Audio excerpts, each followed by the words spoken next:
तब श्रवण गर्छ। श्री भनेको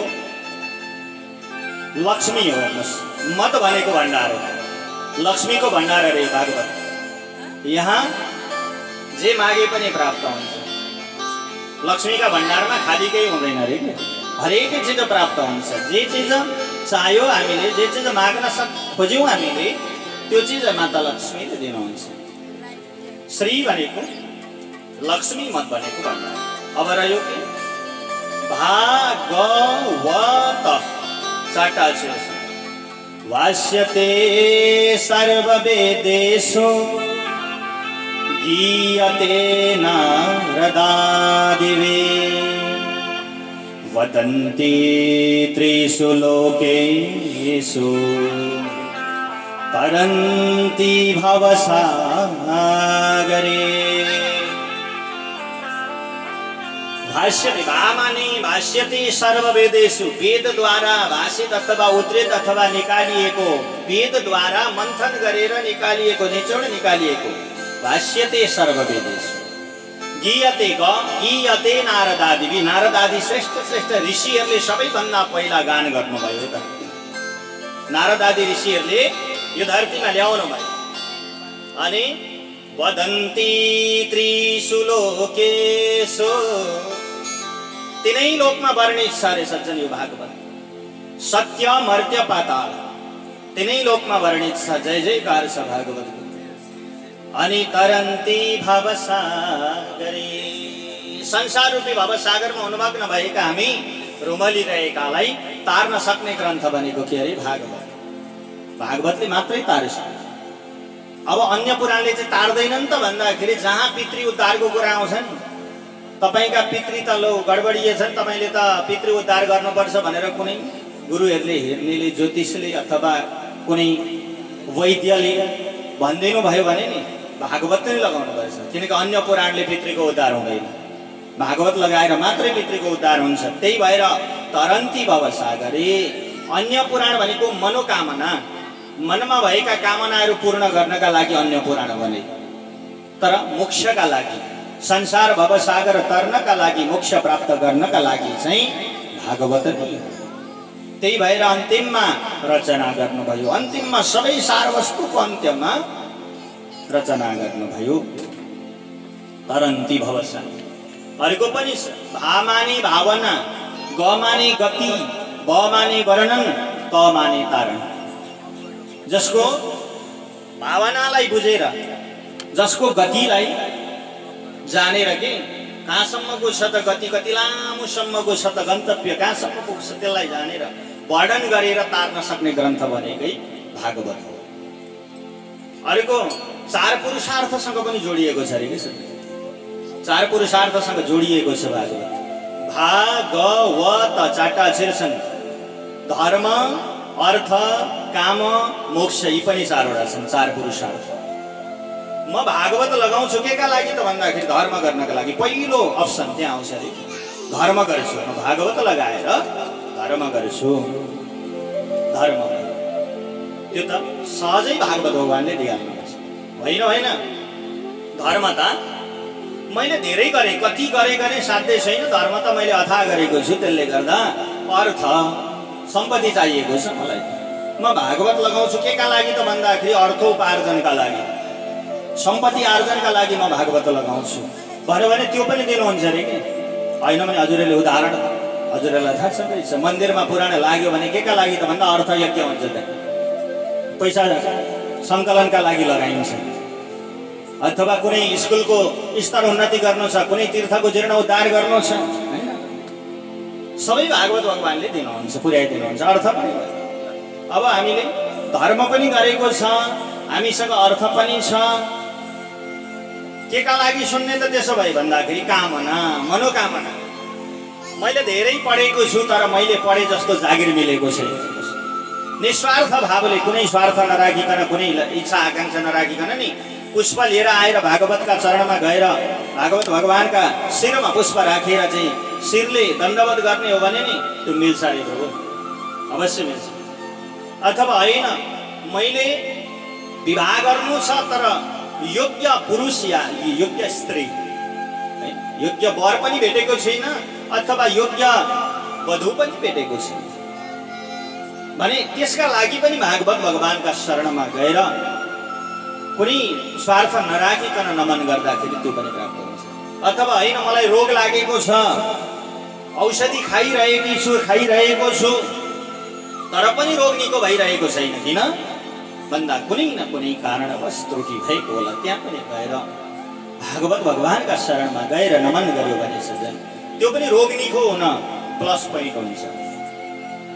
भागवत सुन्दै रोग निको हुने होइन, तर कुनै त्यस्ता विघ्न अर्चना बाधाहरू रहेछन् भने भागवत श्रवण गरेर त्यो बाधा हटेर जान्छ अनि हामीले खाएको औषधि लाग्छ अनि मात्रै त्यो रोग निको हुन्छ कि रोग निको नहुनुमा नि सज्जन एउटा तीनवटा कारण हुन्छ रे विशेष गरेर निको नहुनु। एउटा त्यो रोग जसले हामीलाई लिन आएको छ त्यो केही गरे पनि निको हुँदैन, किन भन्दाखेरि निमित्त नै त्यही हो, त्यसका कारणले हामी यो धरतीबाट जानुपर्छ।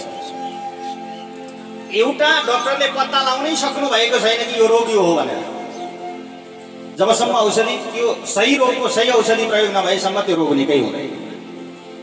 तेस्रो कुरो रोग पनि पत्ता लागेको छ, औषधि पनि खाइरहेका छौँ तर विषको उन्नाइस हुँदैन, किन भन्दा कुनै बाधा छ के त्यस बिचमा, विघ्न छ त्यस बिचमा। कुनै कारणले पितृहरूको दोष हुन सक्छ, कुनै देवताको दोष हुन सक्छ, कुनै तीर्थमा आउँछु भनेर हामीले सङ्कल्प गरेका होलाौँ त्यो सङ्कल्प पुरा नभएको दोष हुन सक्छ। यावत यस्तै प्रकारका दोषका कारणले गर्दा हाम्रा शरीरमा लागेका रोगहरू निको हुँदैन। हुन त शरीर नै भनेको छ शरीरम रोग मन्दिरम सज्जन, किनकि रोगको मन्दिर नै शरीर है, रोगै हो भनिन्छ, तर त्यसमा पनि त्यसलाई कन्ट्रोल गर्न सकेन के पनि। यस्तै यावत मनोकामना जति पनि छन् नि यी कामना भागवत भगवानले पूर्ण गर्दैन भन्छ। तब तस्पश्चात होइन मैले धर्म पनि गरेँ, मसँग अर्थ पनि छ, मसँग कुनै कामना पनि छैन, त्यसो भए केका लागि सुन्नु त भन्दाखेरि अन्तिम बिन्दु भनेको मोक्षका लागि। यो संसारबाट बाँचुन्जेलसम्म आनन्दले बाँच्न सकियोस्, जबसम्म बाँच्न सकिन्छ तबसम्म नि आनन्दले बाँच्न सकियोस्। अनि यो संसार यो धरती छोड्दै गर्दाखेरि यो आत्मा यो शरीरलाई छोडेर जाँदै गर्दाखेरि सिधै परमात्माका साथमा पुगोस्। यो आत्मा चाहिँ अन्त कहीँ नगएर परमात्माका सान्निध्यता प्राप्त होस् भन्नका निमित्त सज्जन चौथो बिन्दु भागवत सुन्नु पर्दछ। मोक्षका लागि, मोक्ष प्राप्त गर्नका लागि श्रवण गर्नु पर्दछ। त्यही भएर सज्जन मोक्ष ग्रन्थ भनिन्छ भागवतलाई। र भागवत अब भनियो महान भनियो। महान भनेको किन त भन्दाखेरि महापुराण, महान भनेको जे पनि गर्न सक्ने महान, जस्तो पनि माग्यो त्यो अपेक्षा पूर्ण गरिदिन्छ। अब पुराणम पुराणवम नवम भवति अपि पुराणम, पुरानो हो कहिले सन्यौं कहिले सत्य त्रेता द्वापरको अन्त्यमा लेखे रचना गरिदिनु भयो वेदव्यासी महाराजले, लिपिबद्ध गरेर निकाल्दिनु भयो। तर आज सुन्दा अहिले सुनिरहँदा के लाग्छ हामीलाई, होइन यो त हिजोअस्ति हाम्रा गाउँघरमा घटेका घटना पो हुन् के हो, पुराणका कथाभित्र त त्यो घटना पनि ठ्याक्कै मेल खायो त, हामी त्यो भनिरहन्छ भने त्यो एउटा संयोग हो सज्जन। जति पुरानो भए तापनि सुन्दा नयाँ लाग्छ, नूतन लाग्छ, सुन्दा नयाँ लाग्छ। आज म यहाँ सुनाउँदैछु, भोलि अन्य कुनै गुरुले सुनाउनुहुन्छ, तर जति गुरुको सुनिन्छ नि त्यति त्यति नयाँ लाग्छ। नयाँ किन भन्दाखेरि यो भागवत नै त्यस्तो चिज हो हेर्नु सज्जन। भागवत नै जति पुरानो भए तापनि नयाँ लाग्ने। त्यही भएर महापुराण भनिन्छ, पुरानो ग्रन्थ भएको हुँदाखेरि आउनुहोस् अब वेदव्यासी महाराजले मङ्गलाचरण गर्नुभयो। त्यो मङ्गलाचरणमा प्रवेश गर्नु पूर्व आउनुहोस् एउटा दिव्य भगवानको भजनमा आनन्दित बनौँ। तत्पश्चात हामी अगाडिका पावन प्रसङ्ग हामी मङ्गलाचरण गर्नेछौँ। बोले भक्तवत्सल भगवानको, भागवत भगवानको, बोले विघ्नहर्ता गणेशजी महाराजको जय।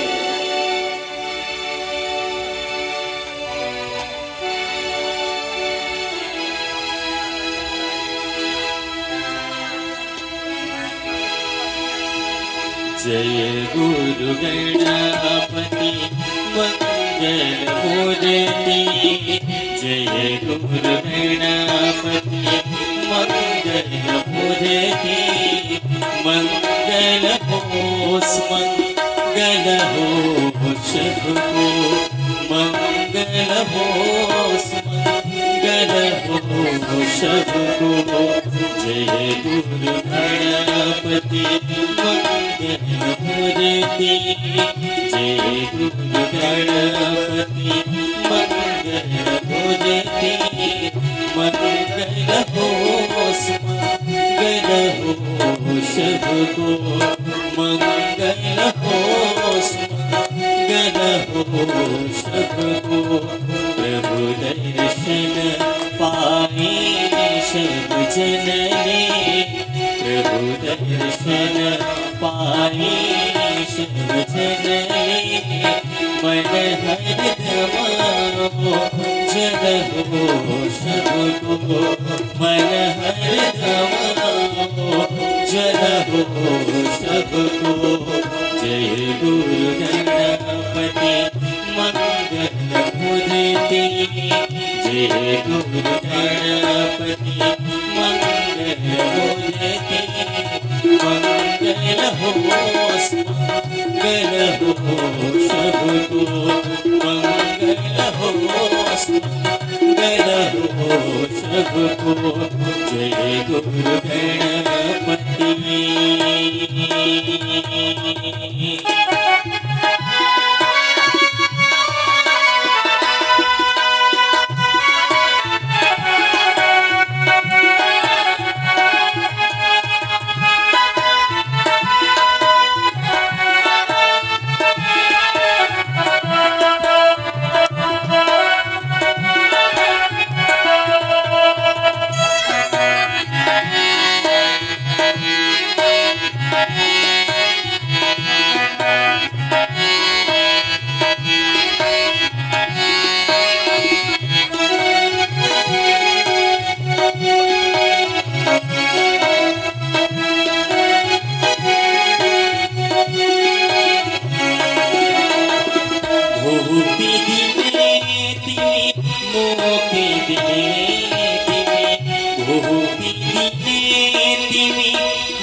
पति सती। जय गुरु गणपति मंगल मूर्ति। जय गुरु गणपति मंगल मूर्ति। मंगल हो मंगल हो शुभ हो। मंगल हो मंगल हो शुभ हो। जय गुरु गणपति।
सुख सिद्धि साधक लाई सुख सिद्धि विनय लाई सद्बुद्धि विनय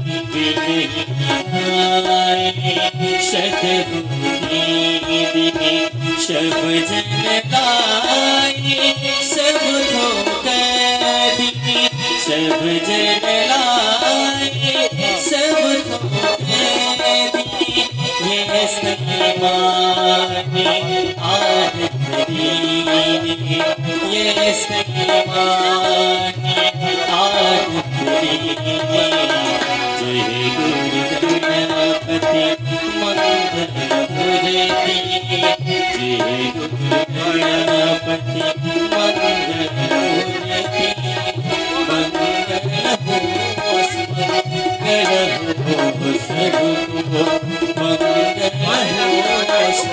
मंगल हो सबको प्रभु दर्शन पाए सब जन प्रभु दर्शन पाए सब जन मन हर दमाओ जन हो सबको मन हर दमाओ जन हो सबको मन हर दमाओ जन हो सबको मन हर दमाओ जन हो सबको।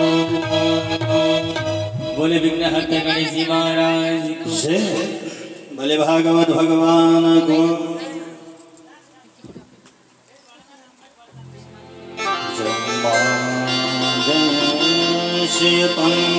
जन्मादितरतः चार्थे सभीज्ञस्वरा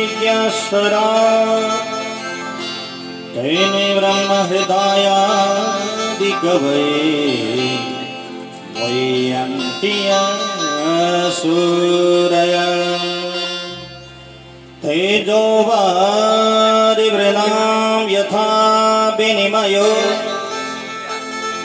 यत्र त्रिसर्गो मृषा धाम्ना स्वेन सदा निरस्तकुहकं सत्यं परं धीमहि। जन्माद्यस्य वसुदेवः। सर्वप्रथम भगवान वेदव्यास जी महाराजले यो ग्रन्थको रचना गर्दै मङ्गलाचरण र यो मङ्गलाचरण भनेको के रहेछ भने मङ्गल आचरण कुनै पनि कार्यको शुभारम्भ गर्न पूर्व कुनै पनि कार्यलाई स्थापना गर्न पूर्व आफूले मानिएका इष्टदेवको चिन्तन गर्नु। जुन देवतालाई आफूले इष्ट मानिएको छ उहाँको चिन्तन गर्नुपर्दछ। कुनै म यो कर्म गर्दैछु यो कार्य थाल्दैछु म यो कार्य गरिरहेको छु यसमा विघ्न नपरोस् परमात्मा म हजुरका शरणमा छु भनेर मङ्गलाचरण गर्नु हो। यहाँ पनि वेदव्यासी महाराज मङ्गलाचरण गर्नुहुन्छ र यो विशेषतः कृष्ण परक मङ्गलाचरण हुन त सत्य परक भागवत भनेको सत्य चिजको मात्रै व्याख्या गरिएको छ भनेर यहाँ पुष्टि गरिदिनुहुन्छ। सत्य परक ग्रन्थ हो तर यहाँ मैले मङ्गलाचरण या कृष्ण परक मङ्गलाचरण गरिरहेको छु। जन्म आदियस्य वसुदेवः। जन्म भयो भगवानको कहाँ भयो भने त भन्दा वसुदेव गृहे वसुदेवका घरमा भयो भन्नुहुन्छ। अब भगवानको र हामी मनुष्यको जन्म फरक हुन्छ। भगवानको भन्नता भगवानको जन्म उत्सव भनेर मनाइन्छ तर खास जन्म हुँदैन परमात्माको। भगवानको जन्म हुँदैन भगवानको अवतार हुन्छ। किनभने मनुष्यको मात्रै जन्म हुन्छ अथवा जीव पशु पंक्षीको जन्म हुन्छ तर भगवानको अवतार हुन्छ। अब जन्म र अवतारमा के फरक छ भन्नु होला फेरि जन्म र अवतारमा फरक छ। जन्म भनेको झरेको हो अवतार भनेको अवतरित भएको। जन्म भनेको झर्नु। जस्तै एउटा उदाहरण दिनुपर्दा इनारमा एकजना व्यक्ति खसेछ यही गर्दै काम गर्दै जाँदा इनारमा सट्ट खसिएको चिच्याउँदै खसे। अब इनारमा खस्ने व्यक्ति त्यत्तिकै त खसेन, आत्तियो, डरायो, करायो, चिच्याउँदै खस्दै गर्दा नजिकैमा एउटा व्यक्ति रहेछन्। उनले सुनेको इनारमा चिच्यायो भनेर कुदेर जाँदा त इनारमा एउटा व्यक्ति खसेको छ। उसले हत्तपत्त घर गए, डोरी लिएर आए, एउटा डोरी बाहिर बाँधे, त्यो डोरीको सहारा लिएर ऊ पनि झरेकै तिनलाई बचाउनको लागि। अर्को जो नजिकमा सुनेको थियो जसले। त्यति गर्दा गर्दा त्यो चिच्याहट धेरै गाउँलेले पनि सुनिसकेपछि गएर यसो हेर्दा त दुईजना छन् कि तल इनारमा। गाउँलेहरूले के सम्झे, ए एउटा होइन दुईजना खसेका रहेछन् भने कि, तर खसेको त त्यहाँ एउटा मात्रै थियो। एउटा झरेको, एउटा के गरेको, एउटा बचाउन गएको, त्यो झर्नेवालालाई बचाउन गएको। त्यसले गर्दा हामी चाहिँ झरेका, यानि कि जन्म लिएका, हामी मनुष्य चाहिँ झऱ्यौँ, जन्म लियौँ। अब भगवान् चाहिँ के गर्नुभयो, हामी झरेकालाई उद्धार गर्न आउनुभयो, यानि कि अवतरित हुनुभयो। जसरी इनारमा डोरी लगाएर अर्को व्यक्ति उद्धार गर्नुभयो, त्यस्तै गरेर परमात्मा हामीहरूलाई उद्धार गर्न भनेर झर्नुभयो। त्यही भएर अवतार र जन्ममा फरक छ। अब वसुदेव गृहे, यहाँ त के भन्नुभयो, वसुदेव गृहे, वसुदेवका घरमा जन्म भएको कुरा छ नि त। हामीले कृष्ण लीला पढेका छौँ, हामीले कृष्ण लीला सुनेका छौँ। अब भगवानको जन्म त कहाँ, कंसका कारागारमा भएको छ नि त। तर शास्त्रले पुष्टि गरिदिन्छ, घर चाहिँ कसलाई भनिन्छ अरे भन्दा न गृहम गृहमित्याओ गृहिणी गृह उच्यते। त्यो घर चाहिँ त्यो हुन्छ रहेछ, जुन घरमा आमा हुनुहुन्छ, जुन घरमा दिदीबहिनी हुनुहुन्छ, जुन घरमा श्रीमती छन्, जुन घरमा छोरी छन्, जुन घरमा बुहारी छन्, जुन घरमा नातिनी छन्, यानि कि त्यो घरको गहना स्त्री हुनुपर्छ अनि मात्रै गृह हुन्छ। नभए त गृह हुँदैन, त्यो घर हुँदैन। हेर्नुहोस्, त्यो त के हो, पुरुष नै पुरुषको मात्रै बास छ भने नि आश्रममा रहेको त बस्ने ठाउँ मात्रै हो। अब गृह हुनलाई चाहिँ के चाहियो, गृहिणी गृह उच्यते, घरको गहना चाहिन्छ। त्यहाँ आमा हुनै पर्यो, या त आमा हुनुहुन्न, श्रीमती हुनु पर्यो, दिदीबहिनी हुनु पर्यो, बुहारी, छोरी, यानि कि स्त्री कोही न कोही चाहिँ हुनु पर्यो कि। स्त्री भयो भने त्यो घर हो, होइन भने आश्रम हो। अनि त्यही भनेर भनेको आमा दिदीबहिनीलाई किन गृहलक्ष्मी भने, घरको गहना भने। त्यो घर एउटा मन्दिर हो, त्यो घर मन्दिर हो भने त्यो घरभित्र रहने देवताको त भन्दाखेरि लक्ष्मी, लक्ष्मी भनेको आमा दिदीबहिनी। त्यही भएर गृहलक्ष्मी घरको घर। जति नै पुरुषले श्रृङ्गार छु भने पनि नि घरलाई त्यो श्रृङ्गार पुग्दैन अरे के प्रभु। म जति नै श्रृङ्गारेर मेरो घरलाई राम्रो बनाउँछु, चिटिक्क पार्छु भन्दा पनि कता न कता श्रृङ्गार पुग्दैन अरे। तर यदि आमा दिदीबहिनीले आज त केही श्रृङ्गार पाइन भन्दा पनि राम्रो हुन्छ अरे त्यो घर भनेपछि घरको गहना भनेकै आमा दिदीबहिनी हो। त्यसले गर्दा घरकी लक्ष्मी हुन्, घर गृहिणी हुन्। त्यही भएर शास्त्रले भनिदियो वसुदेवकी गृहिणीले कहाँ हुनुहुन्थ्यो त भन्दा वसुदेव जहाँ हुनुहुन्थ्यो त्यही हुनुहुन्थ्यो, यानि कि कारागारमै भएको हुँदा त्यो जति बेरसम्म बस्नुभयो नि कारागारमा, त्यो कारागार रहेन अरे। गृहिणी गृह उच्यते, घरै त्यही हो। कारागार भए पनि वसुदेवको घरै त्यही हो।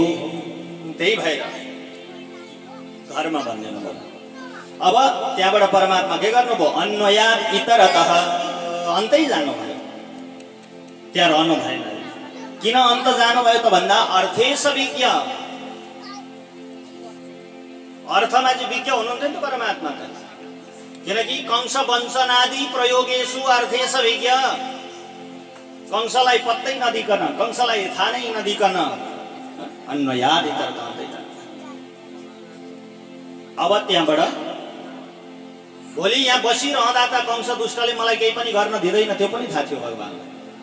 त्यही भएर यहाँबाट अन्दै कहाँ जानुभयो त भन्दा गोकुल जानुभयो। गोकुलमा गएर के गर्नुभयो अरे परमात्माले भन्दा स्वरा प्रकाशमान भएर रहनुभयो अरे, दिव्य। जसरी आकाशमा धेरै ताराहरू छन् सच, तर ताराको शोभा त्यति बेला हुन्छ अरे जति बेला चन्द्रमाको आगमन हुन्छ। नभए त ती तारा त छन् फट्टफुट्ट एउटा वरपर कता देखिन्छ अरे, पूर्व पश्चिम उत्तर दक्षिण देखिन्छ। जब चन्द्रमा आउनुहुन्छ नि ताराका बीचमा, तब चन्द्रमाका त्यो प्रकाशले गर्दाखेरि ताराहरू झलमल्ल आकाशमा देखिन्छन् अरे। त्यस्तै गोकुलवासीहरू त धेरै पहिलादेखि थिए, तर चिन्दैनथे कसैलाई। जब भगवान गएर त्यो बीचमा बस्नुभयो नि, एउटा ज्योति स्वरूप भएर परमात्मा रहनुभयो। गोकुलवासीका बीचमा गएर सबैलाई चिनाउनु भयो, गोकुलवासीलाई परमात्माले। गोपेशु राजते ईश्वराड, जब त्यहाँ परमात्मा रहनुभयो नि, तेनी ब्रह्म हृदयादि कवये मय्यन्तिया सूरयः। त्यहाँ परमात्मा बसिरहँदाखेरि गोकुल वृन्दावनमा रहँदा ब्रह्मालाई पनि मोहित बनाउनु गरे क्या आफ्नो लीलाद्वारा। आफ्नो लीलाद्वारा परमात्माले ब्रह्मालाई पनि छक्क पार्नुभयो। त्यति मात्रै होइन, के भएर छक्क पार्नुभयो? 10औं स्कन्धमा कथा आउँछ, हजुरले श्रवण गर्नुहुनेछ। जति बेला ब्रह्माले ग्वालबाल बाछा चोरेर लाँदाखेरि भगवानले अर्को सृष्टि गरेर ब्रह्माजीलाई चकित बनाइदिनु भयो। त्यो आउँछ 10औं स्कन्धमा, कथा श्रवण गर्न पाउनुहुन्छ। अनि त्यति मात्रै होइन, त्यस्ता त्यस्ता विद्वानलाई जो ब्रह्माजीलाई पनि मोहित बनाउनु भयो भने अरू विद्वानलाई पनि भगवानले धेरैलाई मोहित बनाइदिनु भयो। मय्यन्ते अदसूरय, जब परमात्मा त्यहाँ रहनुभयो, तेजोवारि मृदां यथा विनिमयो यत्र त्रिसर्गो मृषा। परमात्मा विपिनमा वृन्दावनमा रहँदै गर्दा बस्दै गर्दाखेरि तेज भनेको आगो खानुभयो, मृदाम भनेको माटो पनि खानुभयो, विष पनि परमात्माले खानुभयो। विष ग्रहण गरेका कथा आउँछन् भगवानले। विष कति बेला त भन्दा जमुना नदीका जलमा कालिया नागले विषक्त बनाएको जललाई पनि परमात्माले त्यहाँ पान गरेका कुरा आउँछ। अनि माटो खाएको कुरा आउँछ। त्यस पछाडि आगो, जति बेला दावानल जङ्गलमा वनमा आगो लाग्दाखेरि ग्वालबाल आतिँदाखेरि त्यति बेला परमात्माले ग्वालबाललाई आँखा चिम्लिन लगाएर योग शक्तिद्वारा आगो पान गर्नुभएको कथा छ। हेर्नुहोस् भने यत्र त्रिसर्गो मृषा, परमात्माले गरेका यी कर्महरू, तीनवटा कर्म अथवा तीन ठाउँमा सृष्टि गर्नु भरे परमात्माले। वृन्दावन गोकुल वृन्दावनमा रहनुभयो, मथुरामा रहनुभयो, अनि त्यस पछाडि द्वारिका निर्माण गरेर रहनुभयो, जहाँ जहाँ रहनुभयो। अमृषा, भगवानले गरेका कुरा पनि झुटा होइनन्, परमात्माले गरेको सृष्टि पनि झुटो होइन। 125 वर्षसम्म यो धरतीमा परमात्मा रहनुभयो, 125 वर्ष बस्नुभयो। अनि जब जब भगवान रहनुभयो नि धरतीमा, तबसम्म के थिएन अरे भने नि सज्जन, धाम्ना स्वेन सदा निरस्तकुहकं सत्यं परं धीमहि। धाम्ना स्वेन सदा निरस्त, त्यो धाममा जब जब परमात्मा रहनुभयो त्यति बेला के थिएन, निरस्त। पाप, छल, कपट, ऋष्य, डाह, त्यो केही पनि थिएन कि। यदि भइहाल्थ्यो भने के हुन्थ्यो? युद्ध भएर त्यसको समाधान हुन्थ्यो कि। कसैले कसैप्रति यदि नराम्रो देख्थ्यो नि भने त्यहाँ त्यसको परिणाम तत्काल निक्लिहाल्थ्यो। जब भगवान रहनुभयो, सबैलाई हितैषी बनाएर राख्नु पर्यो कि परमात्मा। जब जब रहनुभयो सबैलाई हितैषी बनाएर राख्नु, एक अर्काप्रति नि सम्मान हुन्थ्यो अरे, एकले अर्कालाई ठुलो सम्मान गर्दथे। तर जब परमात्माले यो धरती धरालाई छोडेर जानुभयो नि, तब सज्जन एक अर्काप्रति के आयो? अहमता बढेर गयो। एक अर्काप्रति अहमता बढ्दै बढ्दै गइसकेपछि तब सज्जन अनि त म तेरो मेरो अब सुरु हुन थाल्यो। त्यस पछाडि हुँदा हुँदै द्वन्द्व सुरु भयो परमात्माले छोडेर गएपछि। जबसम्म भगवान रहँदा त्यो थियो। यस्ता परमपुरुष सत्य स्वरूप परमात्मालाई धीमहि हामी सबै ध्यान गर्दछौँ भनेर भन्नुहुन्छ। अब भागवतको कसरी कहाँबाट भागवत यो धरासम्म आइपुग्यो त्यसको महिमा वर्णन गर्नुहुन्छ। निगमकल्पतरुर गलितं फलं सुखमुखाद्रमित द्रवसंयुतं पिबत भागवतं रसमालयं मुहुरहोर रसिका भुवि भावुका निगमः वेद रूपी कल्पवृक्षद्वारा निकालिएको ग्रन्थ निगम कल्पतरुर गलितम विगलितम फलम ठिक्क खाने बेला भएको फल अरे के यो भागवत यो कहाँबाट आएको वेद रूपी कल्पवृक्षद्वारा मानव एउटा यहाँ भागवतमा उल्लेखित गरिएको छ भागवतमा 335 अध्याय छन् भागवतमा 18,000 श्लोक छन् भागवतमा 12 स्कन्द छन् 12 स्कन्द छन् भने तब एउटा परिकल्पना गर्नु ठुलो विशाल वृक्ष छ अरे 12 वटा विशाल हाँगा गरेको बडा बडा हाँगा गरेको विशाल वृक्ष वेद रूपी कल्पवृक्ष अनि 12 वटा स्कन्द रूपी हाँगा छन् भने 335 अध्याय रूपी उप शाखा छन् के मसिना हाँगाहरू छन् 335 अनि 18,000 श्लोक रूपी के छन् अरे त्यसमा पत्ता छन् 18,000 श्लोक रूपी पत्ता छन् भने अब त्यहाँ चाहिँ के हो भागवतको सार वस्तु चाहिँ के अरे भन्दा त्यो रुखमा फलेको फल विगलितम फलम बडो मिठो छ है न कठमिरो छ न धेरै पाकेको छ कि धेरै पाकेको पनि मिठो हुँदैन अरे कठमिरो पनि मिठो हुँदैन कस्तो छ ठिक्क खाने बेला भएको छ पाकेको छ मिठो छ भने अब मिठै छ भनेर चाहिँ कसरी जान्ने अरे त भागवत नखाइकन कुनै पनि फल मिठो छ भनेर भन्न सकिन्न अरे नि त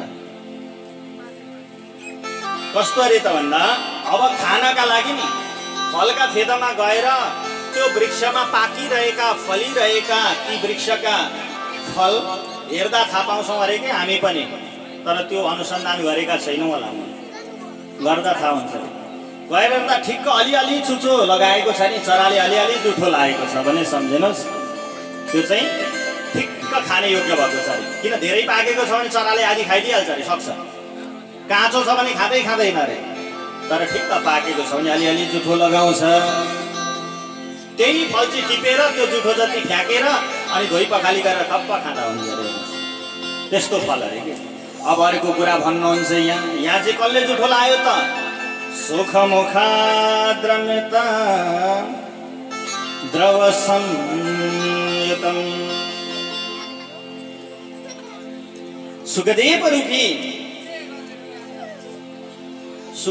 रूपी सुगाले चाहिँ जुठो लाइसकेको हुँदा नमिठो छैन मिठो छ अनि फल पनि कस्तो अरे न भित्रको दानो फ्याँक्नुपर्छ न बाहिरको बोक्रो ताछेर फ्याँक्नुपर्छ अरे केही फ्याँक्नु पर्दैन अरे थपक्क गयो टिप्यो धोइ पखाली गर्यो कपाकप खायो के त्यस्तो खालको फल अरे अब त्यस्तो फल हजुरहरूले विचार गर्नु भएको छ कि कहाँ छ कुन बोटमा फल छ मैले अहिलेसम्म भेटेकोमा साना ठुला 1-2वटा फल भेटेको छ हेर्नुहोस् जुन फललाई ताछ्नु पनि पर्दैन भित्रको दानो पनि फाल्नु पर्दैन एउटा हो अम्बकको वृक्ष फल अम्बकलाई नताछेर फ्याँक्नु पर्छ न भित्रको दानो फ्याँक्नु पर्छ टिप्यो हो र खपक्क खायो अर्को हुन्छ निबारामा फलेको फल निबाराको तल लागेको गाँठो त्यो पनि पाक्यो भने त्यसलाई पनि तास्नु पाए फ्याँक्नु पर्दैन धोइ पखाली गर्यो खायो भन्छ अर्को छ खन्युमा साना साना फल थियो कि त्यो पनि बडो मिठो हुन्छ खन्युको भेटा हो त्यो पनि हो त्यस्ता फल हेर्नुहोस् जस्तै एउटा उदाहरण हो त्यो भागवत पनि कस्तो छ अरे भन्दा नमिठो छैन कि मिठो छ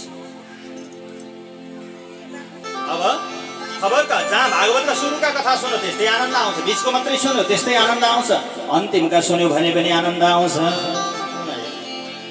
अब सुखदेव रूपी सुगाले जुठो लाइसकेपछि त त्यहाँ त नमिठो हुने कुरै भएन अब अर्को पंक्तिमा वेदव्यासजी महाराज भन्नुहुन्छ पिबत भागवतम रसमालयम